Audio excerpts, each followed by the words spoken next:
우리나라의 전래 동화를 보면은 권선징악적인 내용이 많죠.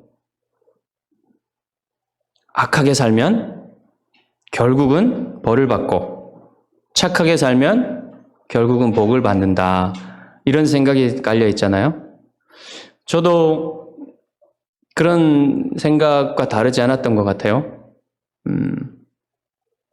좀 괜찮은 사람이라고 생각했어요. 제가 상당히 이렇게 아주 뛰어난 사람은 아니었어도 그래도 이 정도면 괜찮지 않는가 이런 생각을 하고 살았어요. 성경을 잘 몰랐을 때 그리고 하나님의 은혜에 대해서 잘 몰랐을 때는 내가 저 사람들 저기 죄 짓고 드러난 죄를 막 짓고 사는 사람들보다는 낫지 않느냐. 그래서 내가 하나님의 백성이 된 것도 이렇게 하나님을 믿게 된 것도 다 그런 이유가 있지 않겠는가. 조금은 그래도 내가 괜찮은 사람이니까 하나님이 나를 사랑해 주신 거 아니겠어? 이런 생각을 가지고 있었어요. 하지만 성경을 읽어보면 이런 생각을 철저히 배격합니다. 적나라하게 인간이 철저한 죄인임을, 뿌리 끝까지 죄인임을 성경은 계속해서 말해요. 모든 사람이 죄인이며 하나님과 함께 할 수 있는 자격이 있는 사람은 한 사람도 없다. 이것을 처음부터 끝까지 계속해서 성경은 말하고 있습니다. 좀 더 불편한 사실도 있는데요. 하나님이 이 세상이 시작되기 전부터 사람의 운명을 정하셨다는 겁니다. 구원받을 하나님의 자녀들을 영원 전부터 하나님이 정하셨다는 사실을 성경은 우리에게 불편하지만 얘기해주고 있어요. 이것을 선택의 결이라고 하죠. 영원히 하나님의 선택에 우리의 운명이 달려 있다. 이겁니다. 누구도 하나님의 선택에 영향을 미칠 수가 없어요. 하나님 마음대로 하시는 겁니다. 외부의 어떤 영향도 없이 하나님은 완전한 자유 가운데 선택을 하십니다. 성경은 하나님이 사람의 생각에 맞추시지 않는다고 얘기해요. 하나님은 사람과 다른 분이다. 하나님의 생각은 사람의 생각과 다르다. 누구도 하나님을 길들일 수가 없어요. 이게 성경이 말하는 진리입니다.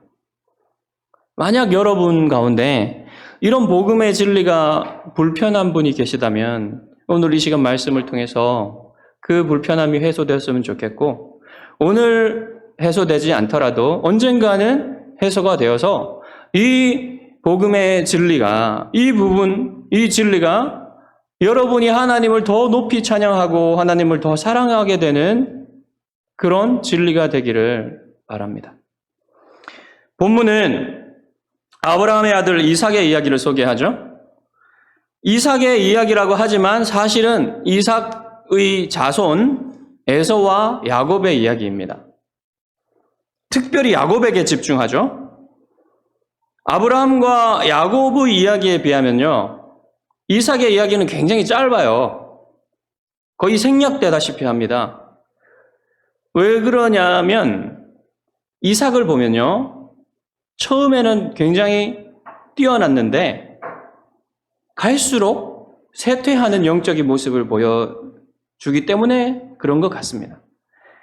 이삭의 출발이 굉장히 훌륭했죠. 놀라운 믿음과 순종을 보여주잖아요. 모리아산에서 목숨을 내놓아야 하는 그 순간에도 아버지와 하나님의 뜻에 자기를 내놓잖아요. 그리고 40세가 될 때까지 결혼을 못해요. 그 주변에 있는 가나안 땅 여자들과 결혼하지 않는 그 아버지의 뜻, 하나님의 뜻을 받아들이고 그때까지 기다리는 거예요. 하나님이 아내를 주실 때까지. 그리고 이삭과 리브가는 하나님의 약속을 받았죠. 큰 민족이 이들로부터 나올 것이라는 이 약속을 받았잖아요. 그러니까 이제 이삭과 리브가는 결혼하고 나서 아브라함과 사라처럼 그렇게 오랫동안 기다려서 자기가 태어났잖아요. 그런 게 아니라 결혼하면 곧 많은 자녀들을 낳을 줄 알았어요. 그런데 어찌된 일인지 리브가가 아이를 가지지 못합니다. 그래서 이삭은 하나님의 약속을 붙들고 기도를 시작해요. 리브가의 태를 열어주십시오. 기도를 시작합니다. 그런데 1년이 지나고 2년을 기다려도 3년을 기다려도 리브가에게 소식이 없어요. 기다림이 길어질수록 기도는 더 간절해집니다. 아브라함과 사라만큼 오래 기다리지는 않았지만 리브가와 이삭의 기다림도요 20년을 갔어요. 여러분 일반적이지 않죠? 20년 동안 아기를 기다리는 게 일반적이지 않잖아요.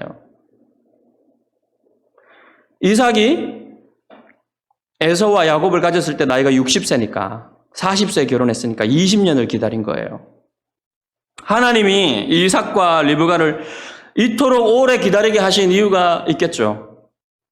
분명해 보여요, 이것은. 왜냐하면 아브라함과 사라도요, 오랫동안 기다려서 자기들의 몸이 죽은 것과 같이 되었을 때 하나님의 초자연적인 능력으로 이삭을 갖게 하셨잖아요. 마찬가지로 이삭과 리브가도 하나님의 약속을 이루는 것이 자기의 능력들이 아니라 자기가 그냥 자연적으로 가진 능력이 아니라 하나님의 초자연적인 능력으로만 가능하다는 사실을 이들에게 가르쳐 주시기 위해서 그토록 오랫동안 기다리며 기도하게 하신 거예요. 자, 태중에 아이가 자라나면서 태동이 느껴집니다. 점점 태동이 더 커지겠죠? 그런데 어느 날 이 태동이 보통 태동이 아닌 거예요. 지진이 일어나는 것 같고 안에서 이미 이제 쌍둥이가 생긴 것은 이제 많은 달이 지나면서 알게 됐겠죠. 그런데 이 놈들이 안에서 이 놈인지 뭔지 모르지만 이 놈들이 안에서 막 싸웁니다. 서로 짓이기는 것처럼 싸워요. 얼마나 놀랐겠어요, 이게. 이렇게 싸우다가는 어떻게 되는 거 아닌가, 다치기라도 하는 거 아닌가, 애기들이 왜 이렇게 싸워? 걱정이 되겠죠. 근심이 됩니다. 그래서 도대체 왜 이런 일이 나에게 일어나고 있지? 라는 그런 의문이 들잖아요. 그 의문이 사라지지 않아서 하나님께 기도를 합니다. 이제 리브가가 나가서 기도했다고 하는데 어디로 나갔느냐면 아마도 아브라함이 제단을 쌓았고 이삭도 거기에서 예배드리며 기도하는 그런 곳이 있었을 거예요. 그곳에 나가서 기도하지 않았겠습니까? 그래서 리브가가 하나님께 물어요. 그러니까 하나님께 응답을 하시죠. 하나님께서 두 국민이 내 태중에 있구나. 두 민족이 내 복중에서부터 나누이리라. 이 족속이 저 족속보다 강하겠고 큰 자가 어린 자를 섬기리라. 하나님이 주신 응답은 개인적인 일을 넘어서 민족에 관한 일이 돼버린 거예요, 지금. 이런 엄청난 그런 응답을 받은 겁니다. 쌍둥이는 각각 한 민족을 이룰 것이고 형이 동생보다 약하여져 가지고 형이 동생을 섬기고 형의 나라가 동생의 나라에 종속될 것이다라는 얘기예요. 여러분, 이 응답을 들었을 때, 이 예언을 들었을 때 리브가의 마음이 어땠겠습니까?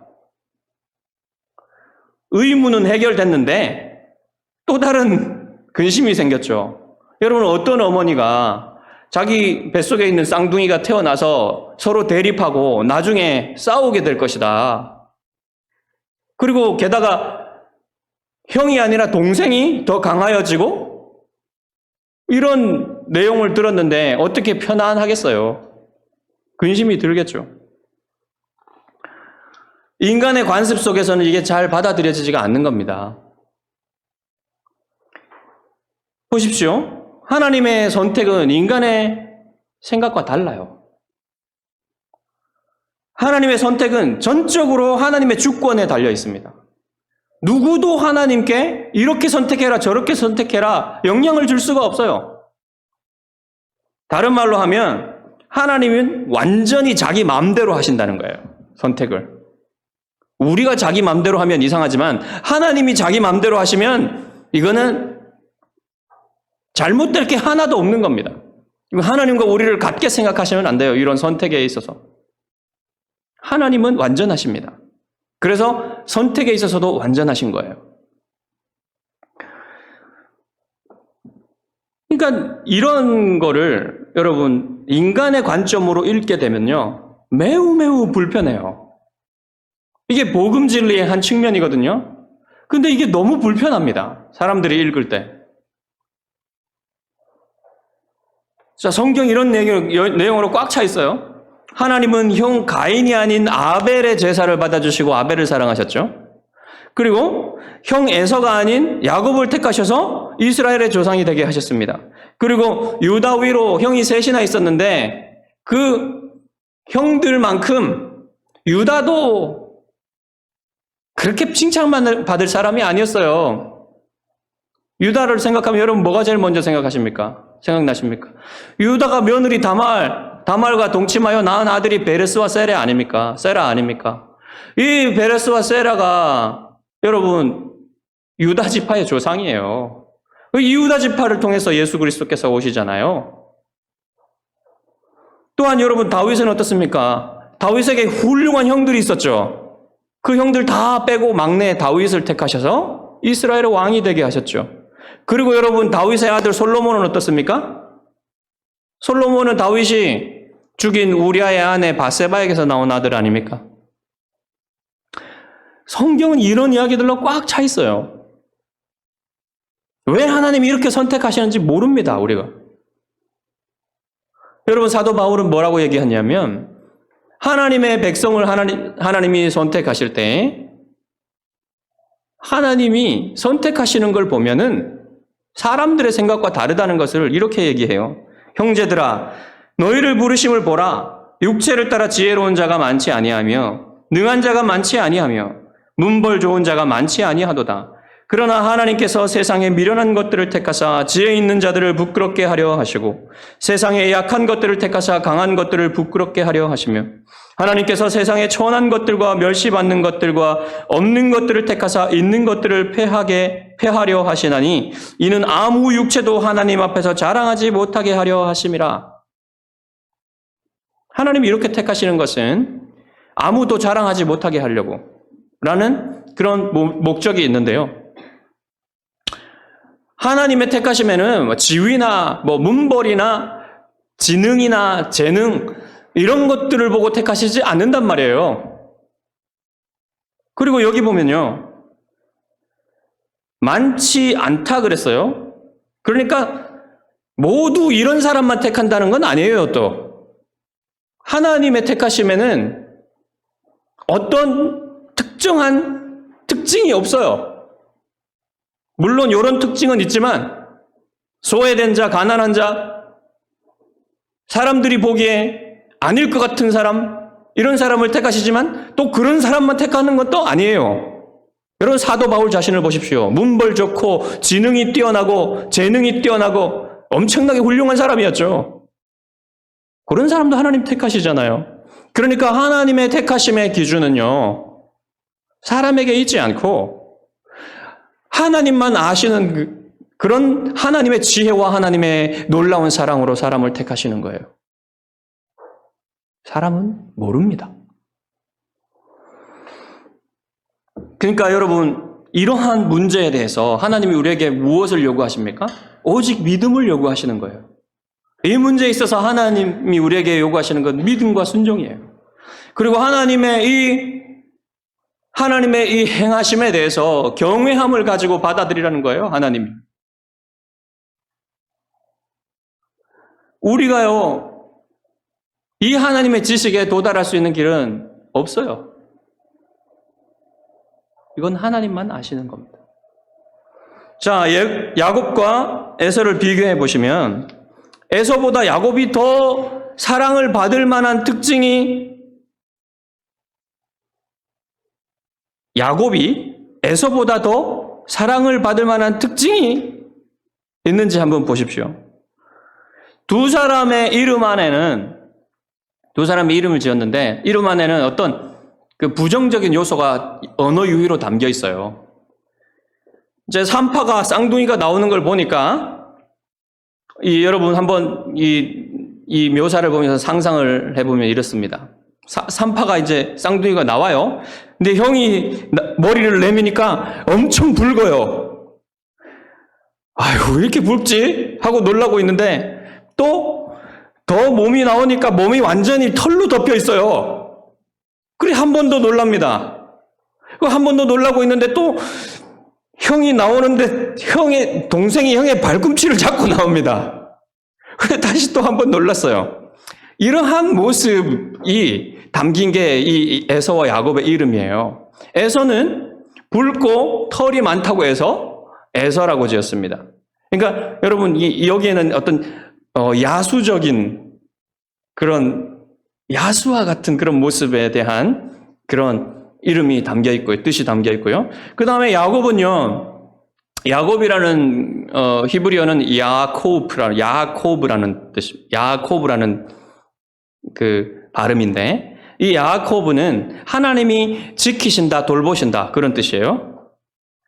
그런데 또 야곱이 에서의 발꿈치를 잡고 나왔기 때문에 아카브라는 그 발음이 있는데 이건 뭐냐면 발꿈치를 잡다 또는 어떤 사람의 뒤로 돌아가서 속이기 위해서 뒤로 돌아가서 선다 뭐 이런 뜻이 있어요.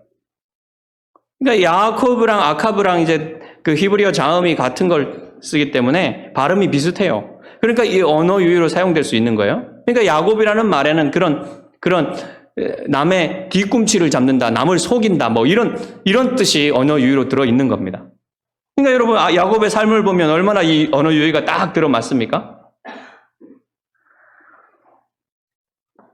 자, 이제 에서와 야곱이 성장해 가면서 이 두 사람의 대조적인 성격이 더욱더 뚜렷해지면서 이 각자의 생업도 다르게 돼요.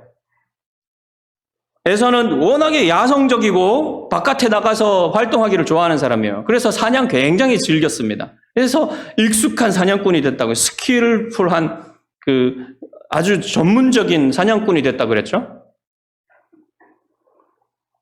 그리고 야곱은 에서와는 달리 야성미가 넘치는 남자라기보다는 우리 성경에 보면 조용한 남자라 그래요. 조용한 사람. 근데 조용한이라 그랬는데 이 말은 조용한이라기보다는 교養있고 세련된 그런 뜻이 더 맞습니다. 그러니까 이 에서와 비교하자면 에서는 굉장히 야성미 넘치고 거친 사람이에요. 근데 야곱은 도시적이고 뭔가 세련되고 이런 교양 있고 이런 모습을 보여주는 사람이라는 얘기죠. 좀 감정도 잘 조절하고 그런 모습이라서 아마 우리 성경은 조용한이라고 이렇게 번역을 했던 것 같습니다. 자, 여기서 우리가 좀 한 가지 생각해 봐야 될 건 뭐냐면 에서와 야곱에게 여러분 할아버지 아브라함의 영향력이 어땠을까? 여러분 아브라함은 175세까지 살았죠? 그리고 그러니까 이삭하고 아브라함의 나이 차이가 100년 나잖아요. 그러니까 175세까지 살았으면 이삭이 60세에 에서와 야곱을 낳았으면 에서와 야곱이 아브라함과 함께 한 날 연수가 15년이라는 뜻이 됩니다. 그러니까 이 15년 동안 아브라함은 에서와 야곱을 돌볼 수 있었고 만날 수 있었고 함께 할 수 있었던 거죠. 그러니까 여러분 아브라함이 이 마지막 15년 동안 뭘 했겠습니까? 저는 할아버지 아브라함이 에서와 야곱을 데려다 놓고 계속해서 옛날 얘기를 해줬을 거라고 생각해요. 반드시 그랬을 겁니다. 왜냐하면 중요하니까. 하나님이 아브라함을 어떻게 불러내셨고, 아브라함을 어떻게 인도하셨고, 하나님이 어떤 분이신지, 어떤 약속을 주셨는지, 이거를 다 얘기해 줬을 겁니다. 이게 하나님의 말씀이에요, 그들에게는. 에서와 야곱에게는. 이게 하나님의 복음이고요. 이게 하나님의 말씀입니다. 그러니까, 이 말씀을 들었을 때, 에서와 야곱이 어떻게 반응했는지가 중요해요. 여러분, 야곱은요, 이 할아버지의 말씀을 들었을 때 하나님의 말씀을 듣고 하나님에 관한 얘기를 듣고 하나님의 약속에 관한 얘기를 듣고 또 장자권에 대한 얘기를 들었을 때 그것에 마음이 끌렸습니다. 믿음이 생겼어요. 그런데 어쩐지 에서는 아무리 들어도 이 얘기가 뜬구름 잡는 얘기 같고 아무런 나랑 상관이 없는 것 같고 이게 마음이 가지를 않습니다. 이 얘기에. 할아버지의 얘기에 마음에 가지를 않아요. 자, 그래서 이삭과 리브가는 이제 늦게 얻은 쌍둥이를 모두 사랑했겠죠. 근데 편애가 생기기 시작합니다. 이제 커가면서 성격이 완전히 다르고 이제 뭐 하는 일도 다르고 이러다 보니까 그래도 부모가 그래도 이게 있지 않겠습니까? 더 선호하는 쪽이. 근데 이제 성경을 보면요. 이삭이 에서를 편애하고 리브가가 야곱을 편애한 이유에 대해서 얘기를 해주는데 이삭이 에서를 편애한 이유는 나오는데 리브가가 야곱을 편애한 이유는 안 나와요. 에서를 편애한 이유는 에서가 사냥한 고기를 좋아했기 때문에. 리브가는 여러분, 리브가가 야곱의 이런 성격을 더 좋아했겠고, 또 리브가는 뭡니까? 하나님의 예언을 받았잖아요. 그 예언에 의하면 야곱이 하나님의 사랑을 받는 사람이란 말이에요. 그렇기 때문에 그런 부분에 있어서 이제 리브가가 야곱을 사랑했겠죠. 그렇지만 여러분, 이 리브가의 편애도 좋은 건 아닙니다. 그렇죠? 근데 이삭의 편애는 어떻습니까, 여러분? 이삭의 편애는 나쁜 거예요. 아버지가 형제들이 대립하고 이런 또 이 가정의 분란을 만들 만한 이 대립이 일어날 때 아버지 중심을 잡아야 되지 않겠습니까? 근데 아버지가 더해요. 완전히 그냥 그 식탐에 빠져가지고 에서를 사랑하는 겁니다. 에서만 사랑하는 겁니다, 더. 여러분, 이 이삭의 후반기의 모습은요, 이런 모습이 특징을 칩니다. 외형적으로 쇠퇴해요. 성장하는 게 아니라. 자, 오늘 본문의 마지막에는 에서와 야곱이 어떤 사람인지를 보여주는 하나의 에피소드를 보여주죠. 어느 날 야곱이 이제 붉은 죽을 쑤었어요. 뭐 우리말로는 팥죽이라고도 할 수 있겠죠. 일단 붉은 콩으로 만든 죽을 쑤었습니다. 에서가 들에서 종일 막 사냥을 했는지 너무 피곤해가지고 배가 고파서 돌아왔어요. 그래서 야곱에게 죽 좀 달라고 요청을 합니다. 우리말 성경은 이때 에서가 어떤 심정이었고 어떤 태도로 달라고 했는지 잘 드러나지가 않아요. 이제 이런 분위기입니다. 나 좀 먹게 해줘. 그 붉은 거. 그래, 그 붉은 거. 그거 나 죽겠어. 배고파 죽겠어. 이런 분위기예요. 마치 배고픈 동물이 주인에게 와서 막 음식을 달라고 하면 이제 주인이 허락하면 가서 그릇을 싹 비워버릴 그런 태세입니다. 여기서 에서에게 에돔이라는 별명이 붙어요. 에돔은 붉은이라는 뜻이에요. 붉음. 그 붉은 것. 그것을 이렇게 얄팍하게 갈구하는 그런 격정, 얇은 격정, 얄팍한 격정에 대한 부정적인 의미를 지니고 거기다가 에돔이라는 그 닉네임을 붙여준 겁니다. 이 격정이 불경건을 만나면 더 안 좋은 쪽으로 나가겠죠. 부정적인 의미를 띠겠죠. 배를 채우고자 하는 격정에 사로잡힌 에서의 요청을 들은 야곱은 이 갑작스런 기회를 놓치지 않습니다. 하나의 목표에 꽂혀 있는 이 에서의 그 마음을 정확히 간파를 하고 여기에서 덫을 놓으면 제가 덫에 걸리겠지 하면서 너의 장자권을 오늘 나에게 팔아라. 형이라고도 하지 않아요. 오늘 뭐 형이라고 했는데 사실은 너랍니다. 너. 히브리어로 너예요. 너의 장자권을 오늘 나에게 팔아. 내가 죽겠는데 이 장자권이 나에게 무슨 소용이 있겠냐. 달라고 하는 거죠, 빨리. 이렇게 달라고 하는데도 야곱은 에서가 덫에 걸릴 때까지 주지 않습니다. 그리고 완전히 덫에 걸릴 때까지 밀어붙여요. 나에게 오늘 맹세하라. 이렇게 말해요. 여러분, 맹세는 거래를 돌릴 수 없게 만듭니다. 되돌릴 수 없게 만들어요. 그러니까 되돌릴 수 없는 덫을 놓은 겁니다. 드디어 에서가 덫에 발을 들여놓고 이 맹세의 덫에 걸리게 되죠. 그래서 맹세를 하고 이제 야곱이 빵과 팥죽을 주니까 그거를 먹는데요. 이 성경이 어떻게 표현하는지 보십시오. 4개의 동사로 표현합니다. 먹으며 마시고 일어나 갔다. 야, 아무 생각이 없어요. 아무런 분별력이 없어요. 위험에 대한 생각이 없어요. 그냥 아무 생각 없이 먹고 나가는 겁니다. 지금 당장 이 배의 만족을 위해서 앞으로 미래의 모든 복을 차버리는 거예요. 얼마나 어리석습니까? 하나님이 이렇게 만드신 게 아니라 에서 스스로 그렇게 하고 있는 거예요, 지금. 여러분의 생각에는 이 에서와 야곱 중에 누가 더 나쁩니까? 야곱이 훨씬 나쁘죠. 에서는 지금 분별력이 없고 어리석게 속은 것뿐이잖아요. 근데 야곱은 어떻습니까? 기회주의자의 이기적이고 속이는 자의 야망이 가득한 자의 여러분 도덕적으로 보면 야곱이 훨씬 나빠요.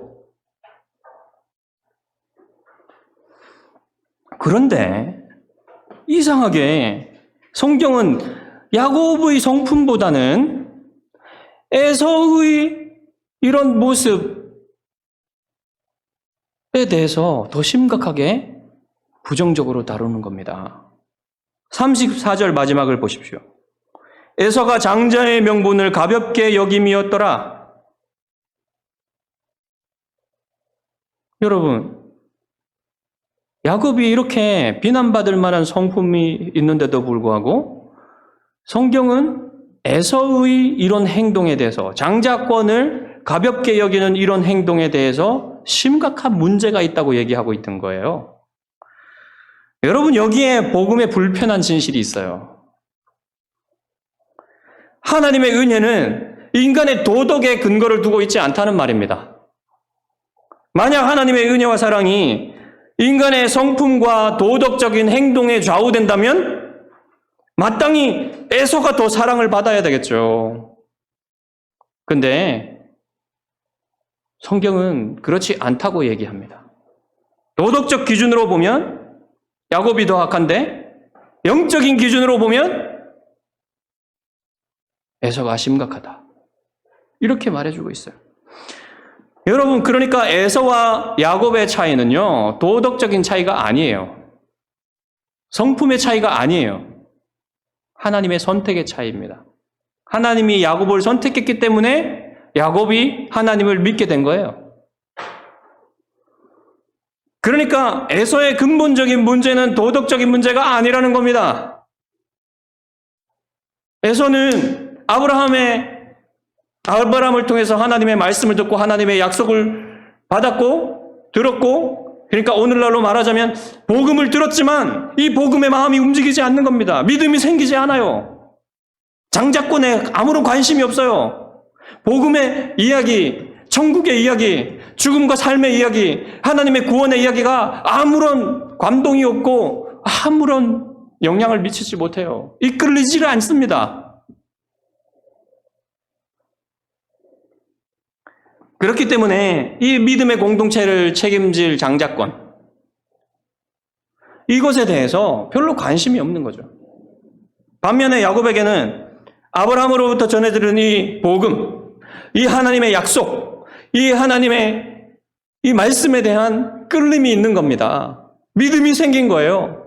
그래서 여러분, 야곱이요, 이 고귀한 믿음이 생겼잖아요?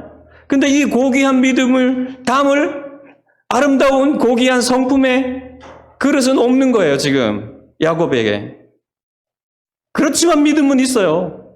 여러분, 이 복음의 능력, 이 구약 성경이 보여주는 복음의 능력은 무엇을 얘기하고 있냐면, 이 죄로 물든 인간을, 야곱과 같은 이 죄로 물든 인간을 하나님이 택하셔서 부르셔서 그를 구원하셔가지고 그의 성품을 바꾸어 나가시는 하나님의 은혜의 이야기인 거예요.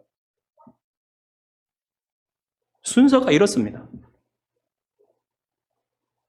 뭔가 야곱이 성품적으로, 행동적으로, 도덕적으로 뭔가 사랑받을 만한 자의였기 때문에 하나님의 은혜가 그에게 부어졌고 그래서 더욱 훌륭한 사람이 되었다는 얘기가 아니란 말입니다. 이게 복음의 불편한 진실이에요.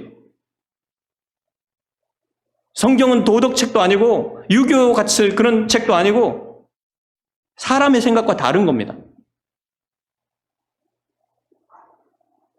여러분, 그러니까 장자권에 대한 야곱의 집착도요, 거기에 믿음이 들어있어요. 도덕적으로 보면 이게 굉장히 안 좋은 모습처럼 보이지만 영적으로 보면요, 거기에 믿음이 들어있는 겁니다. 야곱이 나중에 변화되죠. 하나님의 은혜로. 여러분, 복음의 이러한 면이 불편하지 않으십니까? 하나님의 은혜는 우리의 성품과 도덕적인 행동에 대한 보상이 아니라는 사실을 오늘 본문은 그림처럼 보여주고 있어요. 오히려 하나님의 은혜는 사랑받을 만한 조건이 없는데도 불구하고 부르셔가지고 그를 고귀한 성품을 가진 거룩한 존재로 하나님이 만들어 가시고 결국은 그것에 완전하게 성공하셔서 완전히 고귀한 사람으로 만드실 것이라는 것이, 이게 복음이에요. 이게 성경이 말하는 복음입니다. 야곱이 교묘한 계략으로 에서를 속여서 장자권을 빼앗은 이 행동은요, 비난받을 만한 행동입니다. 성경이 절대로 결코 이 야곱의 행동을 칭찬하거나 좋다고 하지 않아요. 이건 나쁜 거라고 성경도 분명히 얘기합니다. 야곱은 이제 고통스러운 과정을, 연단의 과정을 겪으면서 이 인생, 앞으로의 인생에서 이 변화되어 가지요. 하나님의 은혜에 의해서. 하나님이 야곱에게 은혜를 주신 것은 분명히 에서보다 나은 성품과 도덕적인 행동을 했기 때문이 아니라는 거죠. 더 나아가서 야곱에게 어떤 사랑받을 만한 가치가 있어서가 아니라 영원 전에 아무것도 행하기 전에 아무런 조건도 없이 하나님이 야곱을 택하셨다. 이겁니다. 사랑하는 성도 여러분, 하나님의 구원과 하나님의 은혜는 인간의 행동에 달려있지 않습니다. 하나님은 영원전에 오직 하나님의 뜻대로 하나님의 자녀가 될 사람들을 택하셨어요. 하나님이 나중에 사람들이 이제 하나님 미리 보시는 능력이 있으시잖아요. 미리 보시니까 이 사람들이 나중에 믿고 선을 행하더라. 그렇기 때문에 내가 미리 보고 이 사람들은 내가 구원해야겠다. 이렇게 선택하신 것이 아니란 말입니다. 그것과 아무 상관이 없어요. 하나님이 택하셨기 때문에 그들이 나중에 믿게 되는 거예요.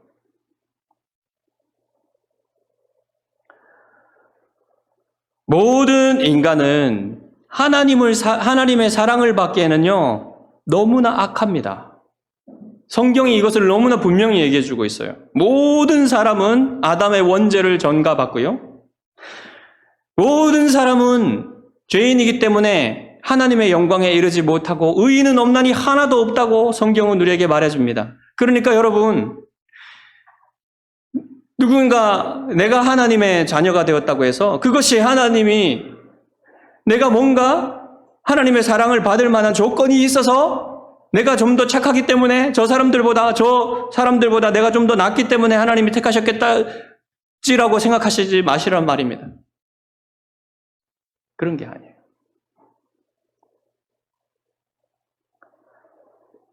그리고 하나님이 어떤 사람은 택하시고 어떤 사람은 택하시지 않았다는 사실 때문에 하나님은 왜 그렇게 하십니까? 따지는 것은 정말 주제 넘은 겁니다. 생각해 보십시오. 하나님이 그렇게 큰 이해할 수 없는 사랑으로 나를 택하여 주셨는데 그것에 대해서 왜 나만 택하시고 저 사람들은 택하시지 않습니까? 라고 묻는다는 게 얼마나 이상한 일입니까? 여러분, 그것은 하나님의 택함받고 사랑을 받은 사람이 할 일이 아니에요. 그건 하나님의 영역이에요. 그렇게 하지 말아야 된다는 것을 사도 바울은 로마서에서 계속해서 우리에게 가르쳐 줍니다. 여러분, 우리가 해야 될 건 뭐냐면요. 이해할 수 없는 하나님의 선택, 나를 선택하신 하나님의, 그리고 나에게 은혜 주시고 나를 구원하신 하나님의 그 은혜에 대한 그것을 이해하지 못해서 하나님 왜 나를 택하셨습니까? 라고 묻는 감사와 찬양을 드려야 되는 거예요, 우리가. 여러분이 하나님의 사랑과 은혜를 받는 것은 여러분에게서 시작되지 않았습니다. 하나님이 여러분을 먼저 사랑했고 여러분이 하나님을 사랑하게 된 거예요. 사도 요한은 그것을 이렇게 얘기합니다. 사랑은 여기 있으니 우리가 하나님을 사랑한 것이 아니요 하나님이 우리를 사랑하사 우리 죄를 속하기 위하여 화목제물로 그 아들을 보내셨습니다. 우리가 하나님을 사랑한 게 아니고 하나님이 먼저 우리를 사랑했기 때문에 우리가 하나님의 사랑 앞에 나와서 하나님을 사랑하게 된 거란 말입니다. 하나님의 사랑을 받은 성도 여러분, 여러분이 이 복음의 진리가 여러분에게 불편한 진리가 아닌 정말 이 진리 때문에 여러분이 하나님을 더욱 사랑하고 하나님께 더욱 감사하고 하나님을 높이 찬양하는 그런 재료가 되기를 간절히 바라고 주님의 이름으로 축복합니다. 기도하겠습니다.